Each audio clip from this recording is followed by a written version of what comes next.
Bienvenidos a su programa Inclusión, producido por el Centro de Estudios Afropanameños, CDAD y GECU, para las redes sociales, para compartir con ustedes todos los aspectos relevantes de los afrodescendientes de ayer, hoy y mañana. Historia, cultura, triunfos y derrotas, sueños y esperanzas, en las voces de especialistas, autoridades y por los valores de nuestras comunidades organizadas, protagonistas de nuestras luchas y resistencias generacionales por la justicia y dignidad de nuestros pueblos.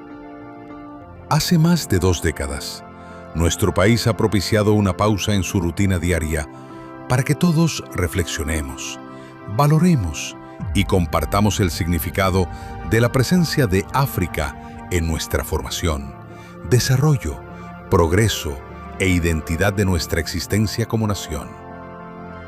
Esta acción, acertadamente necesaria, hizo que lo que debió ser un día de conmemoración y celebración se convirtiera de manera viva y significativa en un mes de eventos cívicos, académicos y culturales a lo largo de toda la región del país. El programa Inclusión se une a esta fiesta intercultural del mes de la etnia negra, compartiendo con ustedes las visiones y valoraciones de las organizaciones, personalidades e instituciones nacionales e internacionales aliadas estratégicas a esta causa de justicia y dignidad.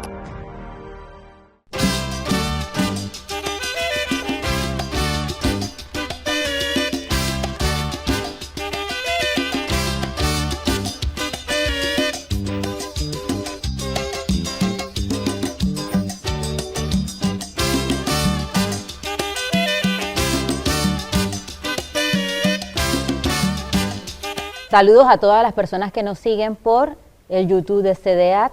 Un gusto nuevamente estar aquí con ustedes en un programa especial del mes de mayo. Principalmente un mes para recordar la importancia histórica, cultural y social y visibilizar los aportes de las personas afrodescendientes. Hoy nos acompaña un panel bastante interesante, de mucha experiencia, de mucho reconocimiento, muy nutrido.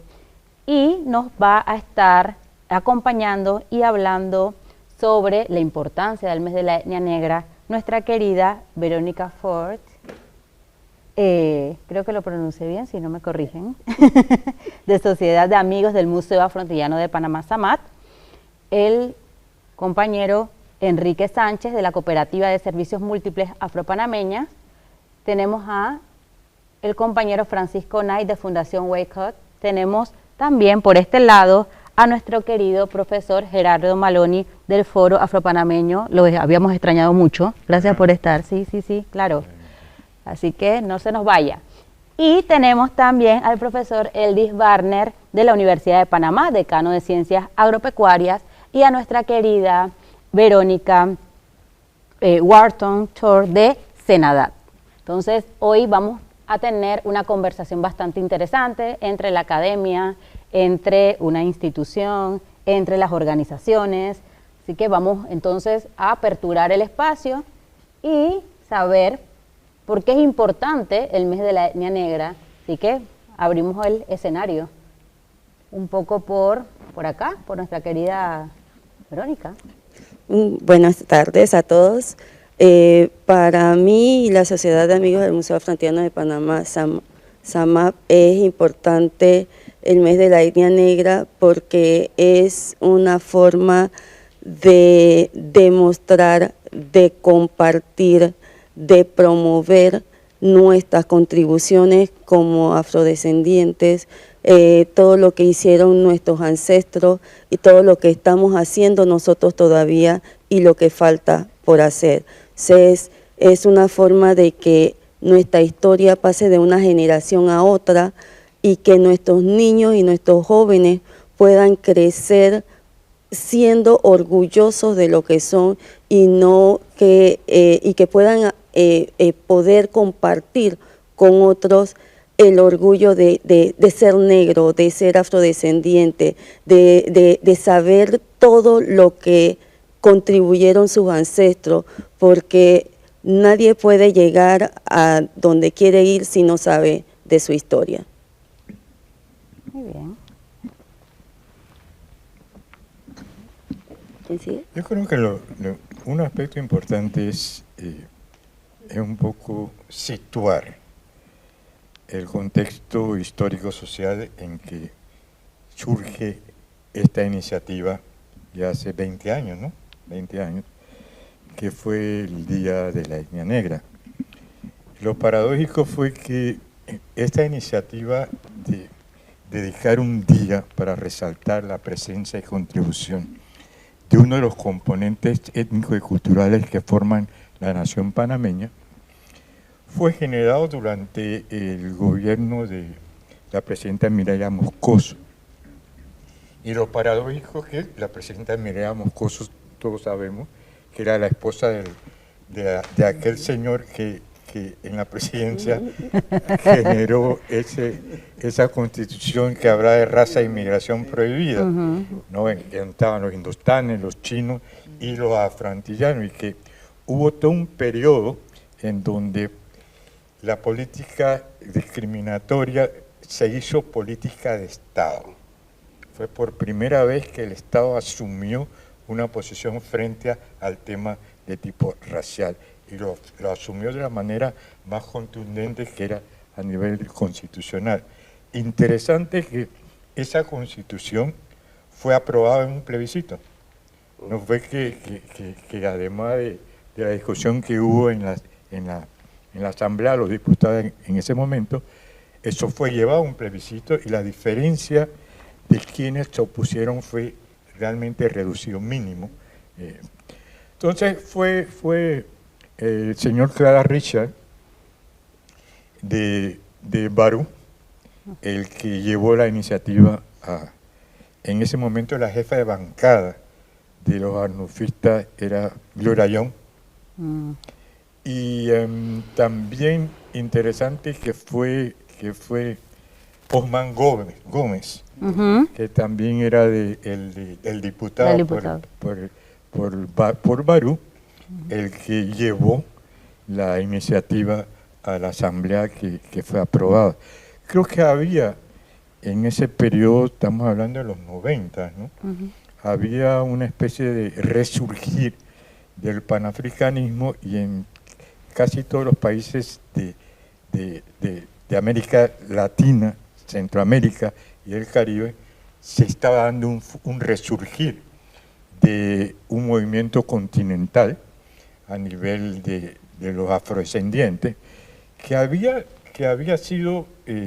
empezado realmente en la década del 80, cuando aquí en Panamá, en Colombia se hizo el primer Congreso de Cultura Negra de las Américas, y después en el 80 se hizo el Congreso de Cultura Negra aquí en Panamá. Ese es el contexto histórico-social en donde surge, pues, esta. Y lo interesante fue que la discusión que se hizo de la ley fue sustentada en las actuaciones, los aportes que figura destacada anterior a nosotros habían hecho para la consolidación y el progreso del país. Verónica quería también aportar. No, yo quería hacerle una pregunta.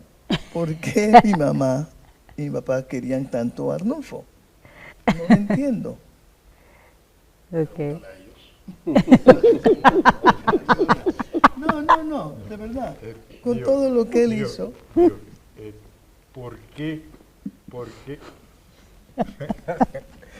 Porque de todas maneras la mujer ama al marido que le pega. Eso está fuerte, ¿eh? De una discusión de otro podcast. Eso, sí, eso hay que retomarlo. Sí, ama al que le pega. Eso hay que retomarlo. Las sociedades tienen naturalmente que Arnulfo Arias tenía carisma, era un líder carismático. Una vez conversando con mi mamá, nosotros decíamos que todo el asunto del rechazo a Arnulfo Arias, ella me dijo, tú eres un tonto educado, mi mamá. You're an educated fool. Porque ella decía que gracias a esa política de Arnulfo Arias nacionalista, ellos, los antillanos, tuvieron que aprender español. Y al aprender español fue mucho más fácil conocer lo que está ocurriendo en el país, tener más armas para defenderse y entender la realidad. Entonces, en lugar de censurar a Arnulfo Arias, mucha gente naturalmente partió por reconocer de alguna manera, contradictoriamente, el valor que él tuvo. Enrique iba a reaccionar. Sí, yo debo adicionar algo a lo que ha dicho el profesor, porque si eso es cierto, también debido a Arnulfo Arias, no, es cierto, es absolutamente cierto. Sin embargo, hay una buena cantidad de afropanameños angloparlantes que abandonaron el inglés precisamente por eso.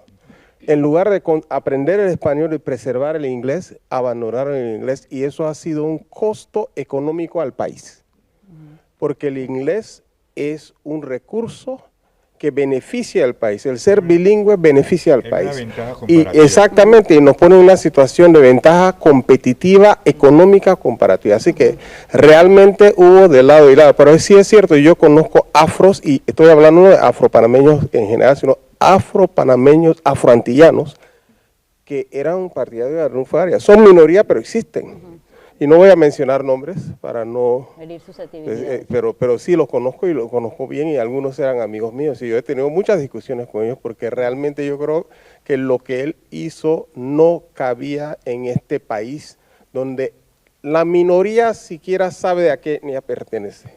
Esa es la realidad. Nosotros nos identificamos claramente, pero hay un montón de panameños tan mezclados que no saben quiénes son.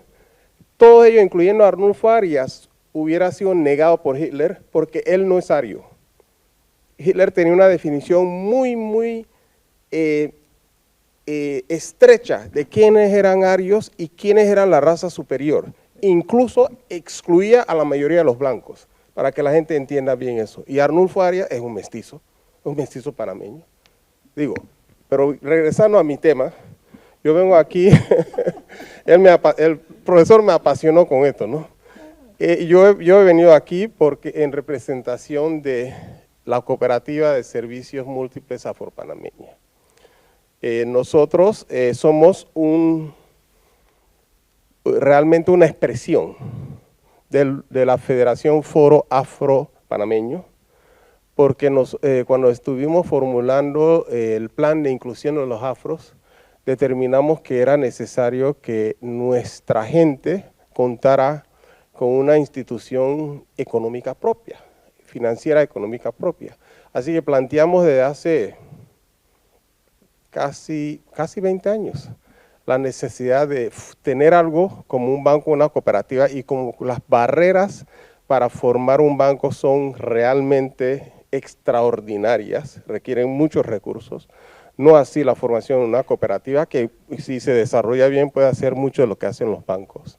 Así que nosotros decidimos que íbamos a formar una cooperativa, y la hemos formado. La Cooperativa de Servicios Múltiples Afropanameñas, COAFRO, está abierta a todas las personas, sin distingo, que comparten la intención, el objetivo de fomentar el desarrollo de los panameños sin distingos, y particularmente de los afropanameños. Así que he venido a eso, y no para discutir el tema de Arnulfo Arias, pero bueno. Interesante esto. Recuerda, Enrique, que hay un personaje importante que tiene que ver con pionero del desarrollo del cooperativismo en Panamá, que es Foster Byrne, que significa que la forma de asociación y ayuda mutua fue un mecanismo que los propios inmigrantes encontraron para poder resolver problemas de tipo cotidiano. Así que la cooperativa tiene que ver mucho con un aporte nuestro también a la vida del país. 5 de las primeras y más importantes cooperativas en este país fueron formados en el área del canal por la segunda generación, particularmente la primera generación de afropanameños nacidos en Panamá, que eran hijos de los inmigrantes que habían venido del Caribe a construir el canal de Panamá. Claro. Entre la generación de mis padres, formaron 5 cooperativas en el área del canal, entre Cristóbal, Balboa, Paraíso, Gamboa, y eso fue un aporte muy importante al bienestar de los trabajadores del canal, porque en esa época los bancos no querían ver gente humilde dentro de Claro. no nos querían, Claro. y las cooperativas resolvieron esa situación. Por parte de la universidad vamos a escuchar a Bueno, yo quería Eldi agregar- qué nos quiere decir. Yo quería agregar que hay una cooperativa que es la más antigua en materia agrícola, que también es una cooperativa que se inició con gente de la etnia negra, que es la Escocabo, Cooperativa de Cacao de Boca del Toro. Luego los negros se fueron saliendo de la cooperativa y ahora está en manos de los indígenas, pero esa cooperativa la formaron los negros de Almirante. El cacao era la producción más Era la producción más importante de Bocas y la manejaba la etnia negra en la década del 50, 60 y 70.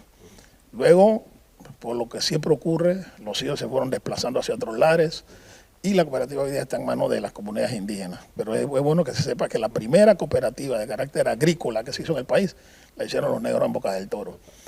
Yo quería agregar que nosotros en la universidad entramos en la participación y en la organización de eventos alusivos a la etnia negra en mi condición de vicerrector y con el apoyo del profesor Maloney. Y nosotros establecimos ahí un criterio, porque siendo la universidad más antigua, más popular y probablemente con más gente de la etnia, era un poco extraño que esas fechas pasasen desapercibidas. Y por casi los 10 años que nosotros estuvimos ahí, estuvimos trabajando y elaborando programas muy importantes para la fecha, para la alusión a esta fecha tan importante. Casualmente en esa época se creó también la medalla Hermano Fortún, que casualmente las postulaciones están abiertas. Esperamos que las postulaciones cierren el 15 de mayo para que los compañeros hagan sus postulaciones. Y efectivamente nosotros creemos que la universidad tiene que profundizar en eso, porque una institución como la nuestra, de casi 90.000 estudiantes, que tiene gente que procede de distintas etnias, tiene que destacar exactamente la calidad de gente y la procedencia de la gente que convive en esa institución. Y en la universidad hay de todo, incluyendo una gran cantidad de miembros de la etnia negra. Claro. Bueno, yo no he llegado a decir yo no me hice una pregunta. Ah, ok. Me quitaron el... Habla ahora. Ok, para Ok, siempre. mira. No Ok. es cierto que a las mujeres les gusta que los hombres les peguen, llaman a las mujeres que los Ok, esa es cosa del señor Barnes, pero no. En términos de Senadap y la celebración del mes de la etnia, de nuestra etnia, creo que alguien dijo que algo de un día, pero yo creo que es importante celebrar el mes entero.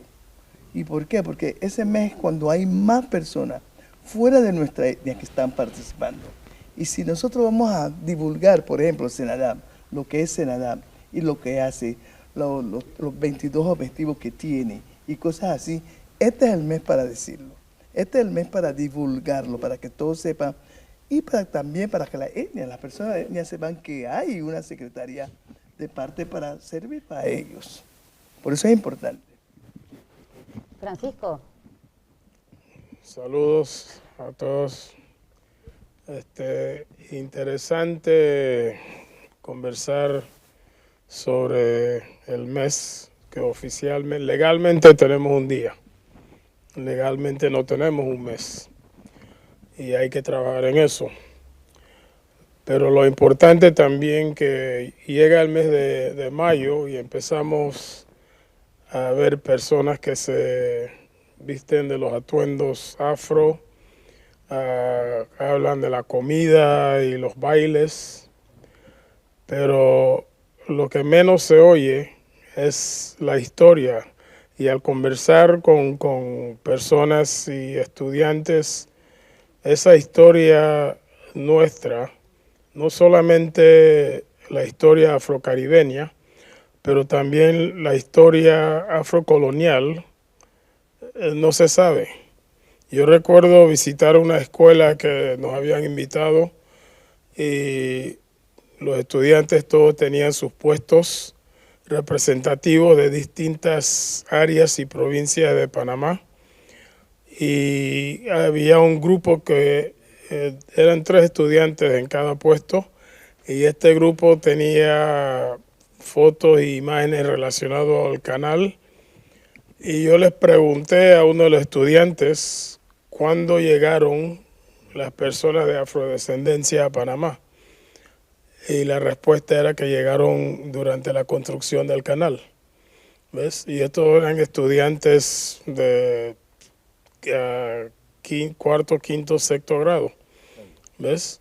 Así que lo importante, yo creo, es lo que falta históricamente, educativamente, en relación a lo que nosotros representamos.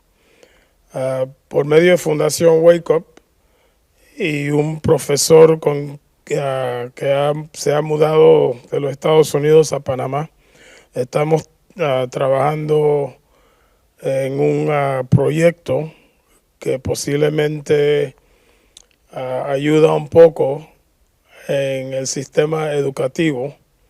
Es para hacer estudios de estudiantes afro y que ellos participen en ese estudio en lo que es la historia nuestra, no solamente de los afrocaribeños, pero de nosotros los negros en general, que creemos que eso es lo importante.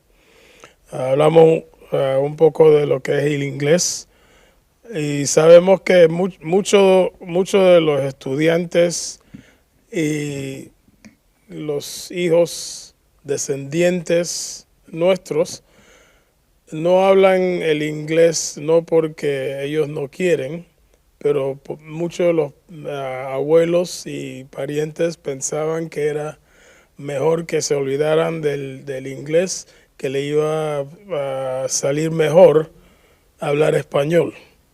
Y esa es parte de la razón por la cual se dejó. Y aparte de eso, la burla de cuando iban a la escuela y sus compañeros. Y nosotros los afros tenemos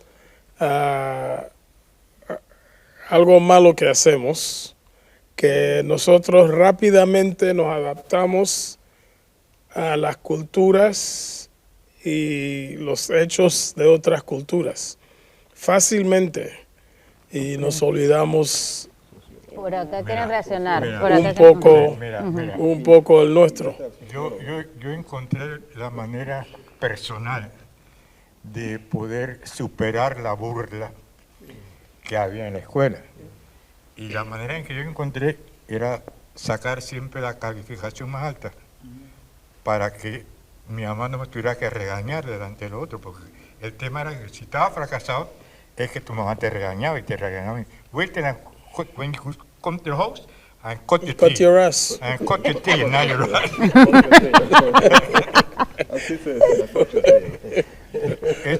Entonces, si tú estabas bien, tu mamá no tenía que... Pero hay cosas bien interesantes acá, en ese periodo. Por ejemplo, yo hablaba con un abogado, ya se fue Daniels, con un abogado que hizo mucha plata porque una manera de identificar al antillano era por el apellido. Yo creo que en Panamá y en América nosotros somos los pocos países donde tenemos un nombre latino y un apellido en inglés. Por ejemplo, porque yo me iba a llamar, yo debí llamarme con mi papá, que era Fitzgerald Maloney. Pero cuando me fueron a meter en la escuela, cambiaron Fitzgerald por Gerardo. Gerardo fue impuesto por una razón muy práctica, ¿no? Entonces, mucha gente, muchos abogados, algunos abogados en la época, hicieron mucha plata, porque la plata era latinizar tu apellido. Entonces, apellidos como Smith se convirtieron en Simití. Hasta el interior se fue Simití. Y Cooper se convirtió en Tomás Alberto Cupas, el famoso. Entonces, eran $50 costaba el hecho de cambiarte el apellido. Y después hubo naturalmente que el tema yo le decía a Leticia hace poco, el tema del doble estándar de inglés. Porque había el inglés que era el de los antillanos, que tenía su estructura era británica, fundamentalmente, y la gente decía que eso no era inglés, que eso era guariguari, ¿no? Y la gente de la zona del canal, de donde viene Enrique, aprendieron a hablar el inglés, el inglés de los Estados Unidos, porque a pesar de que había un gold roll y un silver roll, había el inglés que el trabajador hablaba entre sí y había el esfuerzo para hablar el inglés que el gringo exigía de que la gente hablara. Entonces es una historia muy rica que yo diría que más que otra cosa, Francisco, porque aquí ha habido los congresos de cultura negra de las Américas. Aquí la semana de homenaje a los afrodescendientes habían seminarios, cursos, y traímos gente hasta del extranjero. Aurelia Bernal, la poetisa de Costa Rica, el doctor Jan Smart. Sí, la información existe. Lo que yo pienso es que hay una generación que no estaba expuesto a esto y hay una generación que está siendo expuesto peligrosamente a esto porque está siendo instruido, diríamos, informado por gente que no tiene la formación y la especialidad y la experticia, y hay mucha distorsión en las redes sociales, producto de gente que uno no sabe a dónde salió, pero aparecen como voces autorizadas diciendo barbaridades y media. No solamente eso, porque también ahí está el dinero. Ahí la gente está ganando el dinero dando clases de inglés donde no saben hablar inglés. Bueno, eso lo está diciendo. Ahí está la profesora Verónica. No, es importante. Una de las cosas que sí me gustaría que todas las organizaciones, cualquier cosa que ellos hacen, siempre deben tener una parte educacional. Esa parte educacional debe ir dirigido a la educación, especialmente dando clases de inglés. Nosotros que hablamos bien el inglés. Sí. Debíamos estar instruyendo el inglés. El señor. No. You went to Teacher William and Teacher Miss Authors and so forth. Pero no, debíamos tener una parte cultural, todas las organizaciones. Creo que es importante tener eso. Bueno, la idea de aprender inglés en Panamá se convirtió en un camino tortuoso, porque nosotros damos inglés, o dábamos, no sé ahora, desde el primer grado hasta el 12º, 12 años dando inglés, y los muchachos no salían hablando inglés. Y todavía yo no he visto un estudio que explique eso. ¿Por qué razón nosotros que dimos inglés tantos años, los muchachos cuando van a la universidad no saben hablar inglés? Y en casi todas las profesiones se requiere un inglés para leer inglés técnico, porque casi toda la información de la ciencia viene en inglés, lo más avanzado viene en inglés. Entonces a los chicos les cuesta trabajo entrar a analizar temas, tópicos, textos en inglés, porque tienen una formación de inglés que uno diría que es por lo menos cuantitativamente buena, pero cualitativamente no se compadece con el tiempo dedicado al inglés. Entonces ese es un tema que a mí me gustaría que se estudiase, porque no puede ser que un chico pase 12 años estudiando inglés y al final no salga sin saber inglés. Respondo. Exacto. Sí. Responde. Lo que pasa aquí es que los que salen no hablando inglés son lamentablemente las escuelas gubernamentales, porque los chicos de escuelas privadas, ellos se defienden muy bien. pueden leer, pueden hablar, pueden comunicarse. Sin embargo, esta es mi teoría, puedo estar equivocada, pero es mi teoría. Las escuelas gubernamentales por años siempre están de huelga. Ahora están tranquilitos por todo lo que ha pasado, pero si contamos la cantidad de horas que ellos perdían al año, ahí está la respuesta. Aparte de que mis estudiantes siempre dicen, es que a mí siempre me enseñaban el verb to be, y yo le digo, bueno, lamentablemente en este salón de clase no vamos a ver verb to be. Vamos a hablar, vamos a escribir, vamos a ver, escribir oraciones sencillas, y adivina qué vas a usar en tus oraciones sencillas, el verb to be. Entonces, es la estrategia, la metodología, y aquí voy a meter mi cuña con esto del cabello afro. Estamos tan metidos en, hay que cortarse el cabello, el chico no puede ir con cabello natural, pero el cabello no es el que va a estudiar. En lo que tiene que estar Meduca es en la estructura de estrategias para que los estudiantes, no solamente en inglés, en todas las materias, los estudiantes puedan aprender.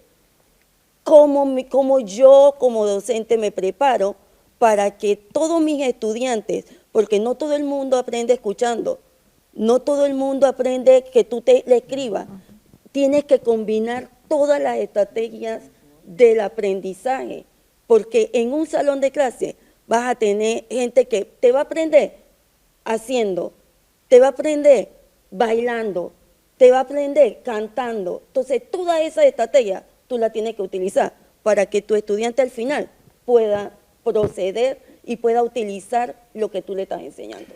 Verónica, dígame.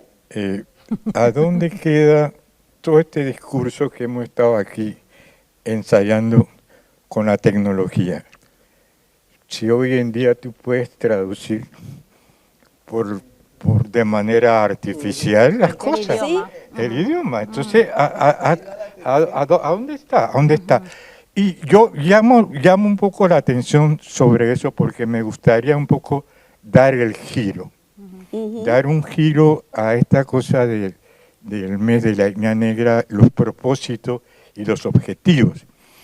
Que si bien es cierto, la etnia negra, la conmemoración, nace hace 20 años, nace en un contexto y ha tenido un papel importante porque ha ido fortaleciendo la visión de Panamá es una nación intercultural. Así es. Creo que la etnia negra ha ayudado un poco a que se acepte y se trate de respetar la diversidad. Es decir, otorgarle el derecho ciudadano de acuerdo con la diversidad étnica y cultural, yo creo que ha sido un logro. Y eso ha sido posible no únicamente porque nosotros hemos defendido y mostrado el valor de nuestra cultura, sino porque otros sectores del país ha perdido la distancia frente a los afropanameños, a los afrodescendientes. ¿Se imaginan hace 40 o 50 años que unos muchachos de San Agustín o de María Auxiliador, la esclava, tuvieran que ponerse un atuendo afro? Pero después, ahora se hace, que significa que se ha ido perdiendo un poco la distancia, el temor, y asumir como, porque para la gente llegue, ¿a dónde podemos mandar a hacer el jufi y hacer? Eso ha sido importante, pero nos debe llevar a otro estado de las cosas. Obviamente que la conmemoración de la fiesta de la etnia negra en Panamá tiene que hacerse en el contexto de lo que está ocurriendo en el mundo. Nosotros no podemos estar, porque las necesidades, las demandas, las prioridades de la vida, naturalmente que empiezan a tener una connotación distinta. Hoy, manejar el tema de la etnia negra y la afrodescendencia es crucial en términos de lo que significa África en el nuevo contexto, en el nuevo orden mundial, como la fuente más importante de la riqueza y reserva de recursos que existe en el planeta, obviamente, y un crecimiento de los niveles de identidad, del valor estratégico que tiene desde el punto de vista no solamente cultural, sino económico y tecnológico África. Hay una especie de nueva definición del panafricanismo. Nosotros de alguna manera no podemos estar al margen de eso. La celebración tiene que estar allí. Yo lo que veo, por ejemplo, y yo le decía en broma y en serio, que a mí me parece que la robótica está, pero cuando ves todos los robots, las mujeres están, ninguna es negra, no hay robots negras. Entonces hay que planificar para que también los robots sean parte de la diversidad. No, ese... es lo que yo quería reaccionar. Quería reaccionar, profesor Eli. Yo quería lanzar un reto a la profesora Verónica, porque yo tengo la impresión, nosotros recibimos servicio, y yo tengo la impresión que a las facultades que reciben servicio les mandan a los más novatos a dar clase allá. Los profesores buenos, los que tienen experiencia, no salen de las unidades académicas, se quedan allá. Entonces a nosotros nos mandan compañeros recién incorporados a través de un banco de datos, sin ninguna experiencia previa como docente, y nos pasa lo que nos pasa. Yo recuerdo que el doctor García Paredes decía que los mejores profesores debían dar clase en primer año. Los mejores debían dar clase en primer año, porque ahí es donde tú empiezas a orientar y a formar la mente del chiquillo. Entonces, resulta que nosotros que recibimos servicio, y eso no nos pasa solo con humanidades, nos pasa con matemáticas, nos pasa con humanidades en español, en inglés, nos manda a los profesores menos expertos, o sea, yo diría con menos experiencia, no menos expertos, con menos experiencia. Y realmente usted sabe, profesora, que para dar clase a nivel universitario tiene que tener un background, un antecedente, una formación, porque no es solo saber la materia, es cómo tú tienes esos métodos para llegar a los estudiantes. Y a nosotros, yo soy un testigo ocular de eso, porque todos los semestres me estoy quejando que me mandan un profesor, que los chiquillos dicen que, bueno, profe, él viene aquí, dice dos cosas y ahí quedamos al margen de lo que supuestamente íbamos a aprender. Entonces yo quisiera que eso se corrigiera un poco. A ver si algunos de los profesores catedráticos que ya tienen una vasta experiencia se van a dar clases a servicio, por lo menos en ciencia agropecuaria. Bueno, eso es importante, pero eso también lo vamos a poder discutir más adelante. Okay. Así que lo que vamos a retomar es qué se va a hacer para este año en las organizaciones de ustedes, principalmente. SAMAP. Bueno, para los que no conocen a SAMAP, SAMAP es una organización sin fines de lucro. No, ¿qué se va a hacer para...? Espérese. Wait. Give me a break. Ya cumplimos 40... Sí, lo siento. Ya cumplimos 45 años y a través de los años hemos estado coordinando con el Ministerio de Cultura para seguir promoviendo nuestra herencia cultural a través del Museo Afroantillano. SAMAP es una organización que no solamente hace sus propias actividades, sino que también apoya o tiene alianzas con otras organizaciones en pro de nuestra herencia cultural. Somos una de las organizaciones que hace eventos durante todo el año. Acabamos de pasar nuestra feria afroantillana, que lo hacemos. Pero puntualmente, para toda la audiencia, puntualmente, porque ya nos queda poco tiempo, ¿qué vamos a tener para el mes de mayo específicamente? Ok, solo para el mes de mayo, porque usted dijo en el... Ajá, ¿qué vamos a tener ahora? Sí, gracias por la corrección. Ahora el sábado 2 vamos a tener un día con los socios en donde aprovechamos a tener el Museo Afroantillano abierto para que las personas que no conocen nuestra historia a través del museo puedan conocerla. y participamos en otras actividades que tienen que ver con dar charlas y conferencias a niveles institucionales y gubernamentales en las instituciones académicas. Genial. Y Senadap, ¿verdad? Senadap, el 22 de mayo vamos a hacer una celebración grande allí en la Plaza Edison. Vamos a tener invitados, bailes, vamos a tener gastronomía y diversidad en la cultura. Pero también después de haber tenido hoy un foro con algunos profesores, algunos docentes, me he dado cuenta de que este mes vamos a tener que romper un poco el paradigm y entrar en la escuela. Entonces, vamos a planear para las 2 últimas semanas, ¿verdad? Vamos a planear junto con la junta directiva si podemos entrar la mayoría de la escuela para dar capacitación y hablar de esa historia. Eso es lo que vamos a planear para terminar el mes. Nosotros tenemos una actividad el 27 que solamente acabo de comprometer a Maloney para que nos acompañe ese día aquí mismo en la facultad, porque yo creo que hay que hacer un vínculo, porque los muchachos no conocen, y como decía hace un rato, creo que el ingeniero Sánchez, no se identifican, no se ubican, no se reconocen como negros. Es parte del problema y yo creo que no lo hacen porque no hacen su genealogía, no conocen sus raíces y terminan creyendo que porque son más o menos claritos ya ellos no tienen que ver. Entonces nosotros el 27 vamos a tener una actividad con la profesora de Ciencia de la Familia vinculada a encontrar tu identidad. ¿Cómo tú encuentras tu identidad? ¿Y por qué la identidad es importante y te tienes que enorgullecer de ella?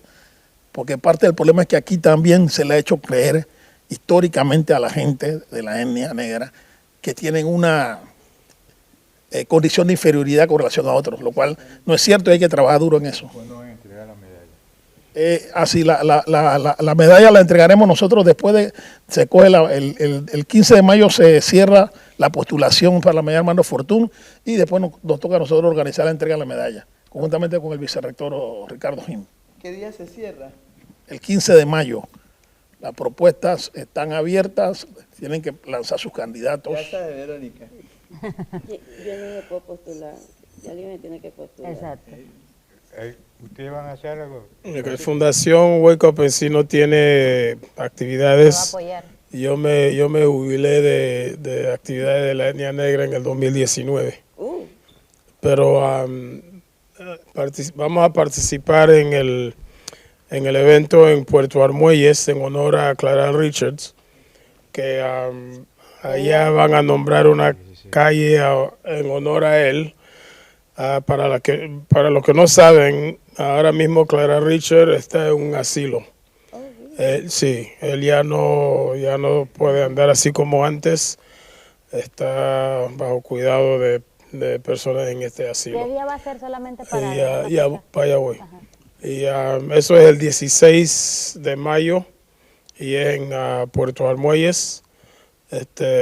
Por medio de la Junta Directiva de Senadap participaremos en el evento en el área de las oficinas de Senadap en Plaza Edison con la directora. Y la actividad del 1 de mayo de la Izada de la Bandera, ahí estaremos. Pero nosotros no hacemos actividades así en relación al mes. Sí, durante este mes nosotros continuamos con nuestra promoción de la cooperativa. Entre 10 a.m. y 2 p.m. en la cooperativa pueden ir si quieren apoyar lo que estamos haciendo, incluso hacerse socios. Estamos en calle Cuarta, diagonal al Discovery Center, directamente detrás de la caja de ahorros, en el local número 8 en la planta baja. ¿Quiere decir algo? Yo tengo una pregunta. ¿Y ustedes no se movilizan a los diferentes lugares donde hay eventos para promover? A veces lo hacemos, pero en esta ocasión, en este mes, estamos esperando que lleguen a conocer nuestro local. Coafro estuvo en la Feria Frantillana, ¿no? Oigan, Bueno. ok. Mira, ¿tú quieres decir algo, Francisco? Antes de cerrar, Estábamos hablando de la historia, y especialmente ahora que formo parte de la Junta Directiva de Senadap, he notado que la historia en relación al Foro Afropanameño y el trabajo que ha hecho para crear lo que tenemos hoy, que es Senadap, el trabajo que hemos hecho con los desfiles en Río Bajo, en conversando con distintas personas. Cada persona tiene su propia historia de estos eventos y la mayoría están equivocadas, ¿ves? Así que cuando nos reunimos también esa historia hay que contarla. Yo he estado, aunque yo no estaba con el foro en el comienzo, sé la historia un poco por participar en las reuniones y los folletos y eso que se han entregado. Pero eso también es importante, porque muchas veces yo he tenido que corregir personas que creen que Senadap empezó en el 2023. Sí. ¿Ves? Pero bueno, yo creo que eso va a ser parte de la tarea que Esa es parte de la tarea, exacto. Exactamente para acá. Pero la cosa es que eso hay que hablarlo también, sí. ¿no? Sí, sí. Como yo no nací con cana, la experiencia manda, ¿no?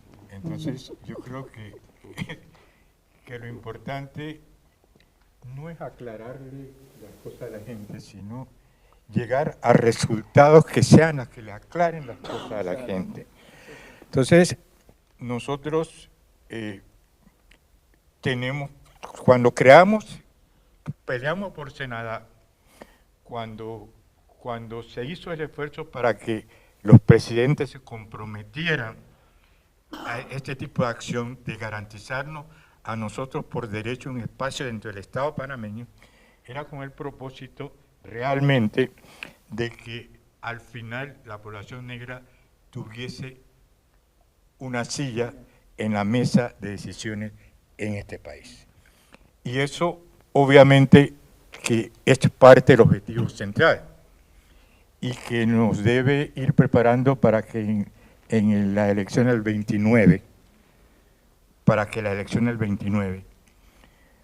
seamos realmente gestores de nuestro propio capital político y evitar que seamos clientela de los partidos políticos en este país, que al final de cuentas es lo que distorsiona o ha distorsionado mucho lo que ha sucedido con Senadap.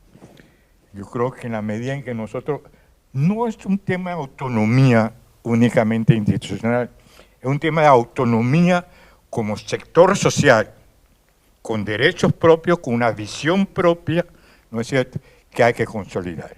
Y yo creo que eso hay que construirlo porque no, sí, Senadap es la punta del iceberg. Nosotros queremos y tenemos derecho a ocupar un espacio real en las decisiones que se toman a todos los niveles en este país. Y he dicho, gracias. Bueno, este panel nos ha dado varias dimensiones bastante interesantes para hacer rápida, memoria histórica, el tema de trabajo comunitario, enfoques desde las instituciones, desde la academia, pero también todas las miradas han sido transversal e interseccional y yo creo que eso es muy importante. Además nos ha dado tareas de seguir debatiendo y discutiendo muchos otros temas en distintos espacios. Síganos, por favor, en el canal de YouTube de CDAT y gracias por todo este programa especial. Saludos.